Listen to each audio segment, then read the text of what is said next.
Good morning children. चलिए आज हम लोग पढ़ेंगे हैंडीक्राफ्ट्स ऑफ झारखंड, जो कि आपके बुक में यूनिट 10A में लिखा गया है। इस चैप्टर में हम लोग झारखंड के बारे में पढ़ेंगे, यानी झारखंड में जो हस्तशिल्प है उनके बारे में इसमें पढ़ना है। पूरे इंडिया को हैंडीक्राफ्ट्स हस्तशिल्प के लिए जाना जाता है, यानी ऐसी शिल्पकारी, ऐसी चीज़ें जो कि हाथ से बनाई जाती हैं। और ऐसे बहुत सारे स्टेट हैं जहाँ पे अलग अलग तरह के क्राफ्ट बनाए जाते हैं और सबका अपना स्पेशलिटी है। तो ऐसे कौन से क्राफ्ट्स हैं? लाइक ऑर्नामेंट्स, गहने, craftsman make simple things of daily use. Okay, so ornaments और भी ऐसे बहुत सारे सिंपल सिंपल चीज़ें हैं जो हमारे डेली यूज़ में आती हैं। ये सारी चीज़ें जो हस्तशिल्पकार हैं वो सब बनाते हैं। लेकिन अभी क्या है, अभी का जो समय है वो मशीनों का समय है, मशीनों का युग है। मशीनों से फटाफट एक साथ ढेर सारे चीज़ें प्रोड्यूस की जाती हैं और इसके कारण क्या है कि अभी हस्तशिल्प यानी हाथ से बनाए हुए चीज़ों की मांग जो है वो दिन ब दिन घटती जा रही है। वो अपने एक्सटिंक्ट पे आ गए हैं, यानी वो विलुप्त हो रहे हैं, वो विलुप्त होने के कगार पे हैं। बिकॉज ना तो उनको कोई ख़रीदता है और ना ही बाज़ार में उनकी मांग होती है। तो इस चैप्टर में हम लोग मेनली पढ़ेंगे, जो राइटर हैं वो झारखंड के एक गांव, रिमोट विलेज में जाते हैं, जहाँ पे उनको क्या एक्सपीरियंस होता है हैंडीक्राफ्ट्स, झारखंड के हैंडीक्राफ्ट्स वगैरह के बारे में, वही उन्होंने इसमें लिखा है। सो चलिए पढ़ते हैं हम लोग। Jona village lies by the side of a beautiful waterfall in the middle of a dense forest. This village is about 40 kilometers away from Ranchi, the capital of Jharkhand. Last December, I finally got a chance to visit the place with my family. The connecting road to Jona is a little narrow, but we started from our hotel a little before sunrise, and luckily our car did not put us into any trouble. The hotel manager informed us that there was a hospice which has Lord Gautam Buddha's temple in it. On our way, we saw some typical village sights: a cock crowing, a small boy driving his goats, a woman stepping down a stone well with an aluminium pot on her head, and a farmer walking towards his field with a plough on his shoulders. Finally, we reached Jonah Fall. My children were very happy to see a waterfall for the first time. We went down to the picnic spot. चलिए हम लोग समझते हैं कि हमें first page में क्या पढ़ना है इस चैप्टर के।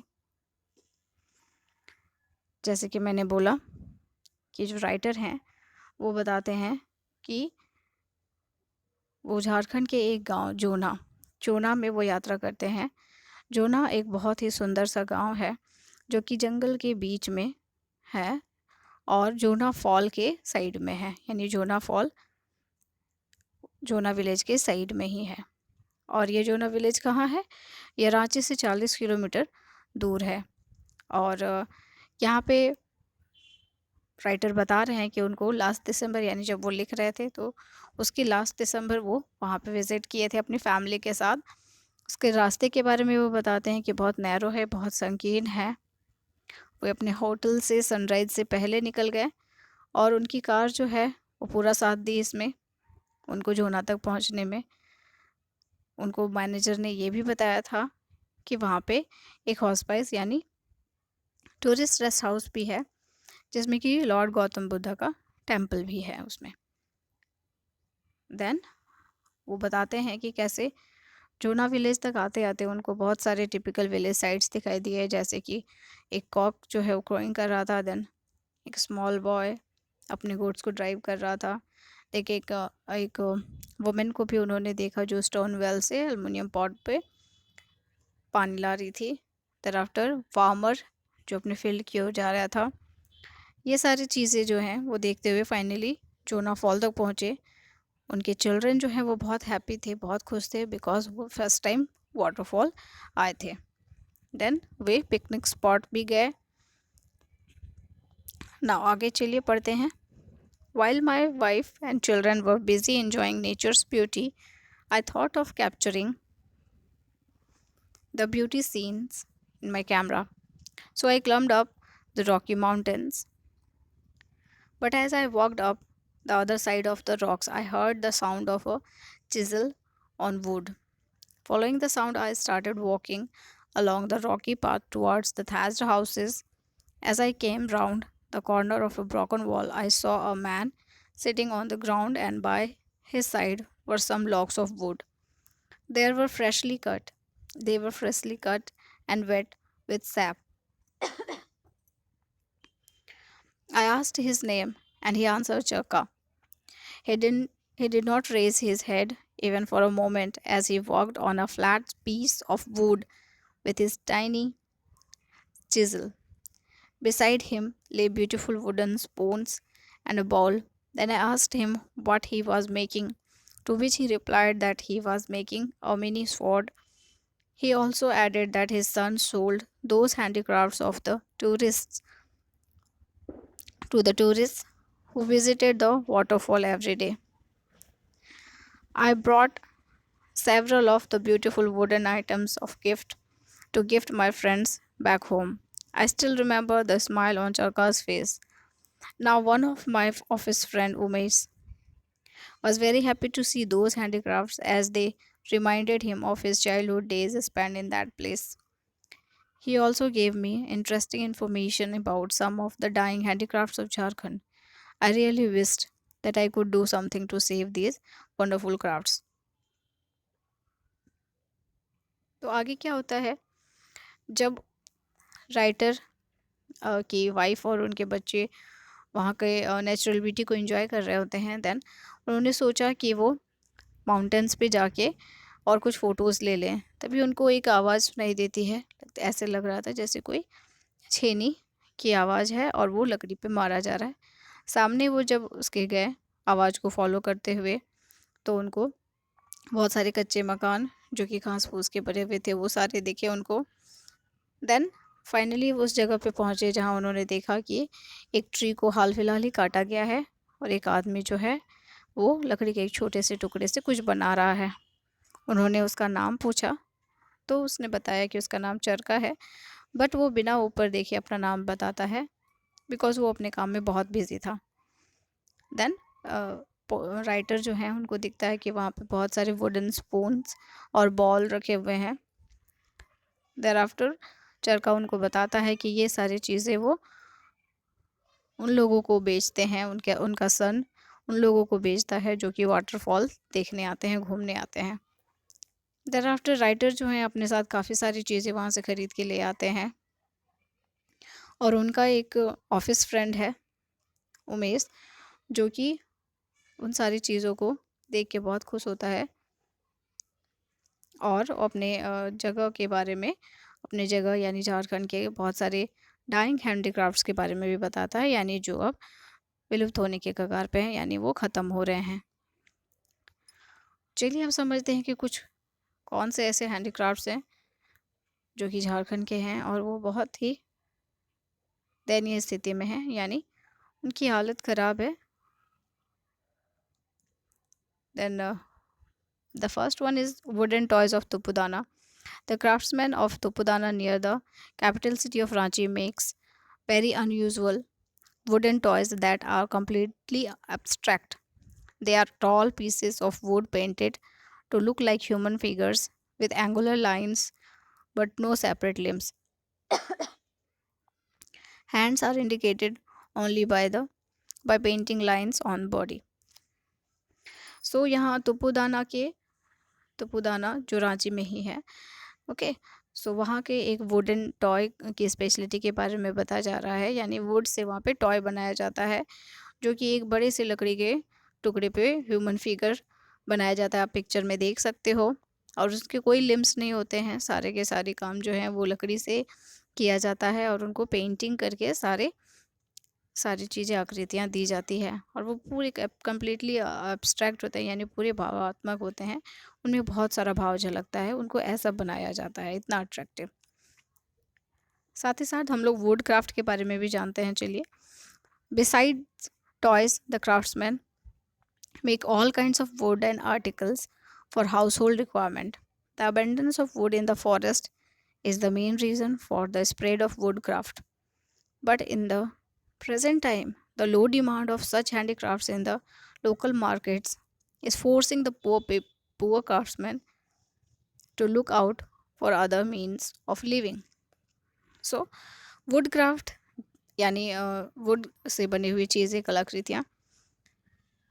सो वुड से बने हुए टॉयज़ के साथ साथ वुड से बने हुए बहुत सारे अदर चीज़ें भी होती हैं जो रोज़मर्रा के कामों में यूज़ की जाती हैं। और लकड़ी से जो चीज़ें बनाई जाती हैं वो ज़्यादा इसलिए पॉसिबल हो पाती हैं क्योंकि बहुत सारे जंगल प्रेजेंट हैं और वुड जो है वो ईज़िली मिल जाता है। लेकिन इन सारी चीज़ों के होने के बाद भी लकड़ी होने से काफ़ी नहीं होता, बल्कि उनकी डिमांड जो है, लकड़ी से बनी चीज़ों की डिमांड जो है वो बहुत कम हो गई है, जो हाथ से बने हुए होते हैं, क्योंकि मशीनों ने पूरे मार्केट में अपना कब्जा बनाया हुआ है। मीन्स मशीन से बनी हुई चीज़ों की मांग बहुत ज़्यादा है और इस कारण से और जो गरीब शिल्पकार हैं उनको कोई और चीज़ें बनाने की ओर सोचना पड़ रहा है ताकि वो अपना घर चला सके। It's very sad. चलिए एक और क्राफ्ट के बारे में जानते हैं, that is bamboo craft. This is one more popular craft of the state. The bamboos found in Jharkhand forest are thin but flexible and strong, so they are ideal for bamboo craft. Using these, the artisans make different articles like baskets, mats, brooms, fishing rod, dolls, and various items of daily use. Bamboo items are an important part of various festivals too. Bamboo craft बहुत popular है झारखंड में। I hope, मुझे लगता होगा कि मुझे लग रहा है कि आप सभी के घर में कोई ना कोई बैम्बू का चीज़ ज़रूर होगा, हम सभी के घर में है। आप देख सकते हो बैम्बू से क्या क्या सारी चीज़ें बनाई जा सकती हैं। अपने घर में आप देखोगे तो बहुत सारी अनगिनत चीज़ें मिल जाएंगी, लाइक बास्केट्स, टोकरी, देन चटाई, झाड़ू, फिशिंग रॉड, मछली पकड़ने का रॉड, डॉल्स, ऐसे बहुत सारी चीज़ें। इवन बैम्बू से जो चीज़ें होती हैं वो बहुत सारी ऐसी चीज़ें बनाई जाती हैं जिनको कि फेस्टिवल्स में भी यूज़ किया जाता है, त्योहारों में भी यूज़ किया जाता है। आप पता कीजिए अपने घरों में ऐसी कौन सी चीज़ें हैं जो बैम्बू से बनी हैं। चलिए आगे बढ़ते हैं, मेटल वर्क की ओर चलते हैं हम लोग। Metal work is one of the most well known form of crafts of Jharkhand. The Malhar, Tentri, and Lohra communities in the state are expert in iron and other metal crafts. The tribal people of the state use metal to make all kinds of weapons, hunting and farming tools like axe, spade, etc., which are also an important part of their livelihood. तो metal से काफ़ी सारी चीज़ें बनाई जाती हैं, metal work भी होता है झारखंड में बहुत ज़्यादा। और मल्हार, तेंतरी और लोहरा कम्युनिटीज़ के कुछ ऐसे कम्युनिटीज़ हैं हमारे स्टेट में जो कि मेटल से काम करने में एक्सपर्ट हैं, स्पेशली आयरन से। इवन जो ट्राइबल पीपल हैं, यानी जो आदिवासी लोग हैं, वो तो मेटल का यूज़ बहुत सारी चीज़ें बनाने में करते हैं, जैसे कि हथियार, देन हंटिंग के लिए, हंटिंग यानी शिकार के लिए, देन फार्मिंग के बहुत सारे टूल, कुल्हाड़ी, कुदाल, ऐसे बहुत सारी चीज़ें जो उनको हर रोज़ के कामों में यूज़ होती हैं। Next one is stone carving. Another traditional craft of the tribes in the process of extinction is stone carving. The craft requires a lot of talent as well as hard work. Once flourishing, this craft is losing ground over the years, with just a handful of stone carving artists remaining. Lesser demand and the low income are the main reason why the stone carvers are leaving this trade. Stone carving हमारे लिए एक बहुत ही बहुत ही अनोखा चीज़ है हमारे हमारे state के लोग बहुत ही ज़्यादा इसमें निपुण थे। और आप देख सकते हो कि कुछ मंदिरें हैं। एक मंदिर की फ़ोटो भी यहाँ पे लगी है जिसमें कि स्टोन से उसमें बहुत सारे नक्काशी की गई है। और इस क्राफ्ट के लिए बहुत ज़्यादा हार्ड वर्क और टैलेंट चाहिए होता है। ये बहुत बहुत अच्छा था, कभी पहले के समय में बहुत फ्लरिश किया था। यह क्राफ्ट बहुत ज़्यादा फूलता फलता था, लेकिन अब कुछ सालों से यह एकदम ख़त्म हो रहा है और कुछ गिने चुने ही आर्टिस्ट बचे हैं जो कि स्टोन पे कार्विंग करना जानते हैं। इसका भी सेम रीज़न है कि अब इसकी डिमांड बहुत कम हो गई है, इसके लिए लोग ज़्यादा इनकम नहीं है इसमें, इस काम में। इसलिए स्टोन कार्वर्स जो हैं वो इस काम को छोड़ रहे हैं और कोई और काम की तलाश कर रहे हैं। The next craft is ornaments. The tribal people of Jharkhand are very fond of wearing ornaments. Artisans of the region make simple but beautiful jewelry with silver, gold, and other metals as well as beads. These ornaments reflect the traditional culture of the region. However, Jharcraft is promoting the production and sale of these ethnic ornaments. The handicrafts of Jharkhand are made by its different tribes and therefore form a very significant part of the cultural tradition of the state. But unfortunately, fewer efforts are being made to provide exposure to the craftsmen in the national and international market. The government should take up more initiatives like Jharcraft and Kusum for promotion of the dying handicrafts of the state. तो next है ornaments. Tribal people जो हैं वो झारखंड के, वो ornaments यानी गहने पहनने में बहुत ज़्यादा ही उनको इनसे बहुत उनको रुचि है इसमें। और इवन बनाई भी जाती है बहुत सुंदर सुंदर ज्वेलरी, चाहे वो गोल्ड की हो, सिल्वर की हो या फिर मोतियों की हो। ये सारे ऑर्नामेंट्स जो हैं वो हमारे कल्चर को, हमारे ट्रेडिशन को, हमारी परंपरा, हमारी संस्कृति को दिखाते हैं। किसी भी स्टेट का जो ऑर्नामेंट होता है, वहाँ के जो गहने होते हैं, उसके जो जो डिज़ाइंस होते हैं, वो उस जगह के प्रतीक होते हैं। वो अपने आप में एक स्पेशल चीज़ होती है। झारक्राफ्ट एक ऐसा चीज़ है, झारक्राफ्ट एक ऐसा प्रोग्राम है जहाँ पे इन सारी चीज़ों को बहुत प्रमोट किया जा रहा है, यानी इनका बहुत ज़्यादा ही प्रोत्साहित किया जा रहा है इनको। बट इसके बाद भी हमारे जो झारखंड की संस्कृति है, जो इन सारे क्राफ्ट से झलकती है, वो बहुत ही कम दिखाई देती है। चाहे वो नेशनल मार्केट में जाइए आप या फिर इंटरनेशनल मार्केट में, इसकी छाप बहुत कम है। इसकी वजह से बहुत ही दयनीय स्थिति में पहुंच गए हैं झारखंड के अनगिनत क्राफ्ट, जो कि अपने आप में बहुत स्पेशल हैं, हम सब के लिए बहुत स्पेशल हैं। गवर्नमेंट को और भी ऐसे बहुत सारे इनिशिएटिव्स लेने चाहिए, बहुत सारे ऐसे और भी प्रोग्राम्स, बहुत सारे ऐसे काम करने चाहिए जिनसे कि इन सारे क्राफ्ट्स को ज़िंदा रखा जा सके। जैसे झार क्राफ्ट और कुसुम कुछ ऐसे प्रोग्राम्स हैं जिनको कि ये सारे झारखंड के हैंडीक्राफ्ट्स को बचाने का एक तरीका है। ऐसे ही और सारे प्रोग्राम्स गवर्नमेंट को लॉन्च करने चाहिए। चलिए कुछ वर्ड मीनिंग्स को देखते हैं जो कि इस चैप्टर से रिलेटेड हैं। First is hospice, that is rest home, okay. Then thatched means cover with straw and similar material, घास फूस से बनाए गए materials. Decorative, that is ornamental, बहुत सजाया हुआ। Chisel, a long bladed hand tool with a beveled cutting edge, that is छेनी जिसको कहते हैं। then abundance means a very large quantity of something, बहुत प्रचुर मात्रा में पाया जाना। equipment means apparatus, appliances, जो सामग्रियाँ होती हैं। then extinction means dying out, vanish, विलुप्त होना, ख़त्म होना। traditional, that is परंपरा, conventional, accepted, orthodox। ornaments, accessories, गहने, आभूषण। livelihood, that is income for living। thereafter ethnic, that is referring to origin। now आप देख सकते हैं कि ये सारा पूरा चैप्टर जो है वो झारखंड के क्राफ्ट्स पर है, हैंडी क्राफ्ट्स ऑफ झारखंड। ये सारे क्राफ्ट्स हैं, कुछ मेन क्राफ्ट्स को इसमें इंक्लूड किया गया है।